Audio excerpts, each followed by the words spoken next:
vous espérer, contre toute espérance, en ces temps qui sont les nôtres, et que nous aurions peut-être la tentation d'abdiquer sous le prétexte qu'ils sont devenus insupportables aux animaux, aux pauvres animaux raisonnables et inconséquents que nous sommes, en dépit de tout.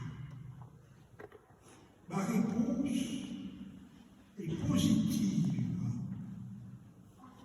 En effet, l'espérance théologale, l'une des trois vertus essentielles qui trouvent leur résidence dans le cœur de la Trinité sainte,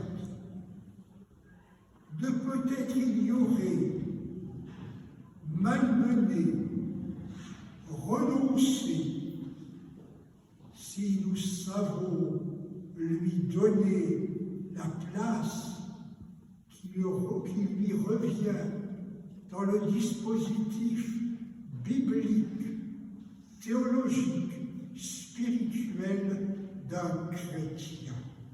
En effet, souvent les mots n'ont pas le sens exact qui est le leur, et nous les confondons aisément avec des synonymes ou des termes approximatifs. Le résultat de notre opération intellectuelle est le faux sens, voire le contresens, si dommageable, si coûteux dans l'exercice de notre pensée. Frères et sœurs, écoutons Bernanos, dont le vocabulaire ne peut apprêter à aucune confusion ou compréhension, nous donner une définition de cette vertu théologale pauvre entre ces deux sœurs, la foi et la charité. Je précise, d'ailleurs, par un excès de pessimisme coupable, qu'à y regarder de près, les deux petites sœurs sont elles aussi secouées par des significations langagières fautives. Bernanos, dis-je, et lui seul, est au rendez-vous, ici, ce matin, au rendez-vous des règlements de compte. L'optimisme est une fausse espérance à l'usage des lâches et des imbéciles. L'espérance est une vertu, virtus, une détermination héroïque de l'âme.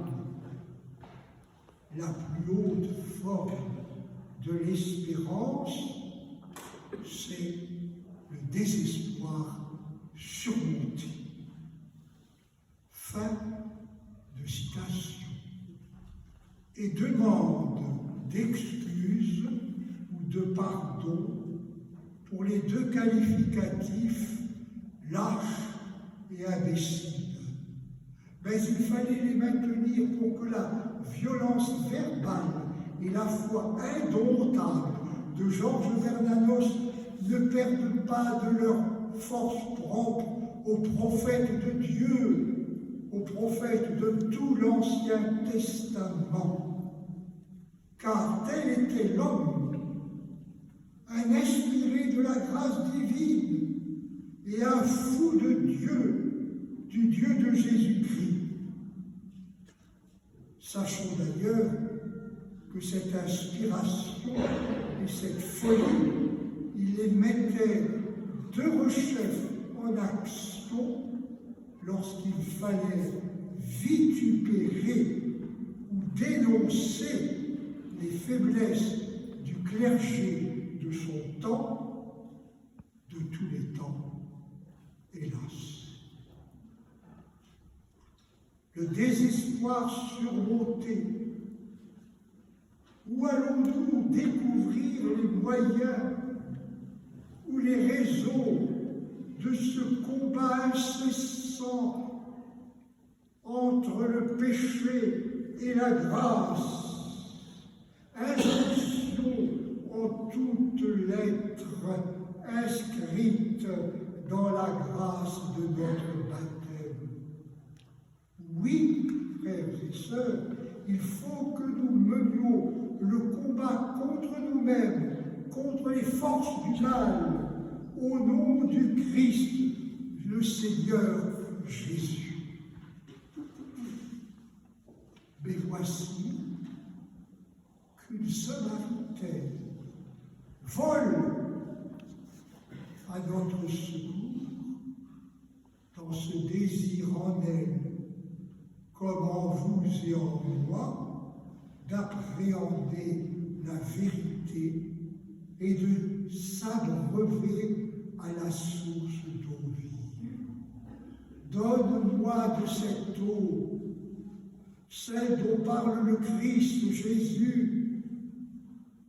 La métaphore demande à être comprise et donc traduite, interprétée sans erreur. La femme qui représente ici l'humanité tout entière et donc l'Église à venir en reste en réalité les plus prosaïques. L'eau que je lui donnerai deviendra en lui source jaillissante pour la vie éternelle. Cette vie éternelle, c'est celle du Verbe de Dieu fait chair en Marie. La Samaritaine réclame que lui soit donnée avec promptitude cette eau miraculeuse. Il lui faudra attendre que Jésus instille en nos âmes sans espérance la force et la lucidité nécessaires à notre marche vers le royaume où nous attendent les trois personnes divines. Car l'espérance jette l'ancre dans l'éternité. Ce qui la distingue radicalement de l'espoir, concept laïcisé, objet de nos déceptions et de nos amertumes, les lendemains qui chantent et qui malheureusement déchantent depuis toujours. Fruit âpre de nos volte-face ou pis de nos indifférences coupables. La vie éternelle à laquelle aspire la Samaritaine sans qu'elle le sache consciemment est l'eau du baptême qui doit couler en surabondance dans les cœurs et nous dispenser la vie trinitaire à l'intérieur de laquelle sont présentes, actives, efficaces, vigilantes les trois petites sœurs, foi, espérance et charité, pour que tout être humain qui le désire ardemment possède l'amour chaque. Oui, mes amis, c'est dans la contemplation de ce mystère que l'espérance chrétienne trouve son sens et sa place. Et, en conclusion, remercions Bernanos de nous avoir houspillés ce dimanche. Amen.